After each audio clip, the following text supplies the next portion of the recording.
बड़ी मीडिया आप देख रहे हैं। चलिए नजर डाल लेते हैं प्रदेश की आज की बड़ी खबरों पर। शुरुआत कर देते हैं बड़ी खबर के साथ। प्रदेश को अब कहीं न कहीं जाकर कोरोना संक्रमण से राहत मिलने लगी है। बीते 24 घंटों के दौरान नए संक्रमितों की संख्या 10,000 से कम रही, लेकिन मौतों में कोई भी राहत नहीं है। शुक्रवार को प्रदेश में 21 मरीजों की कोरोना से मौत हुई है।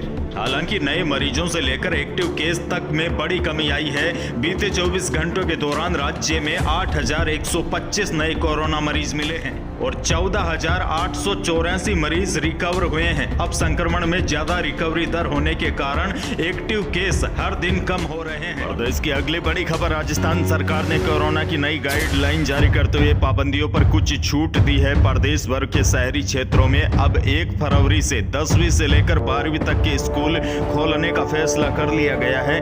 10 फरवरी से 6वीं से लेकर 9वीं क्लास के बच्चों को स्कूल बुलाया जाएगा। बाजार अब रात 10 बजे तक खुल सकेंगे। प्रदेश भर में संडे कर्फ्यू को खत्म कर दिया है। गृह विभाग ने नई गाइडलाइन जारी कर दी है। नई गाइडलाइन 31 जनवरी से लागू होगी, इसीलिए इस रविवार को शहरी क्षेत्रों में कर्फ्यू रहेगा, लेकिन अगले रविवार से छूट रहेगी। प्रदेश की दूसरी बड़ी अपडेट और किसानों के लिए काफी अच्छी खबर, राजस्थान सरकार का फोकस सस्ती बिजली उत्पादन के लिए लिग्नाइट आधारित थर्मल पावर प्लांट की तरफ हो गया। इसी के तहत बीकानेर के गुड़ा वेस्ट प्रस्तावित पावर प्लांट के शुरुआत आंकलन में सामने आया है कि 125 मेगावाट क्षमता का प्लांट लगने पर यहां 3.79 रुपए प्रति यूनिट दर से बिजली उत्पादन हो सकेगा। ऐसे में आने वाले दिनों में 45 पैसे यूनिट तक राजस्थान में बिजली सस्ती होने की संभावना है। राज्य विद्युत उत्पादन निगम खुद संचालन करता है, तो 20% इक्विटी राज्य सरकार से लेने की जरूरत होगी।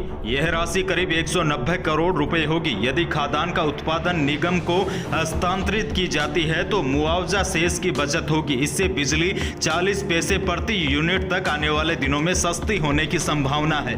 अगली बड़ी खबर नागौर जिले से। नागौर के एक ब्लॉक में 31 कोरोना के केस सामने आने के बाद यहां 12 गांव में कर्फ्यू लगा दिया गया है। कोरोना से प्रभावित इन इलाकों में जीरो मोबिलिटी घोषित कर दिया गया है।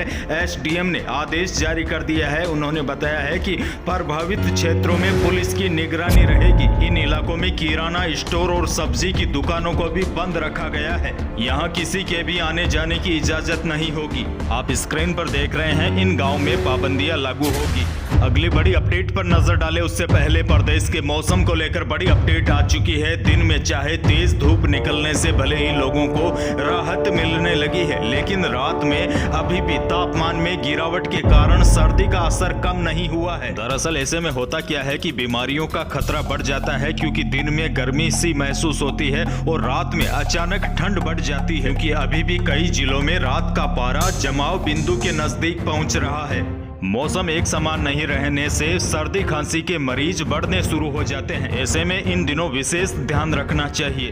अगली बड़ी खबर, राजस्थान में गत वर्ष हुई सबसे बड़ी परीक्षा रीट के नकल प्रकरण की परतें दिन प्रतिदिन खुलती जा रही है। रीट पेपर लीक मामले की जांच में जुटी एसओजी ने इस केस में 2 और अहम आरोपियों को गिरफ्तार किया है। गहलोत सरकार लगातार दावे कर रही थी कि रीट का पेपर लीक नहीं हुआ। अब तो एसओजी ने भी खुद प्रेस कॉन्फ्रेंस करके इस बात की पुष्टि कर दी है कि रीट पेपर लीक हुआ था और जयपुर शिक्षा संकुल में ही रीट पेपर लीक हुआ था, जिसके बाद अब लगातार मांग उठ रही है कि अब सीबीआई जांच होने से ही यह पता चलेगा कि कितने नेता और मंत्रियों के रिश्तेदार इस धांधली में शामिल है। भाजपा नेता किरोड़ी मीणा का मानना है कि रीट पेपर लीक मामले में अभी भी मास्टरमाइंड एसओजी की पकड़ से दूर है। उन्होंने आरोप लगाया है कि सरकार के इशारे पर एसओजी मास्टरमाइंड को पकड़ने में बच रही है। इसी वजह से सरकार मामले की सीबीआई जांच नहीं करवा रही है।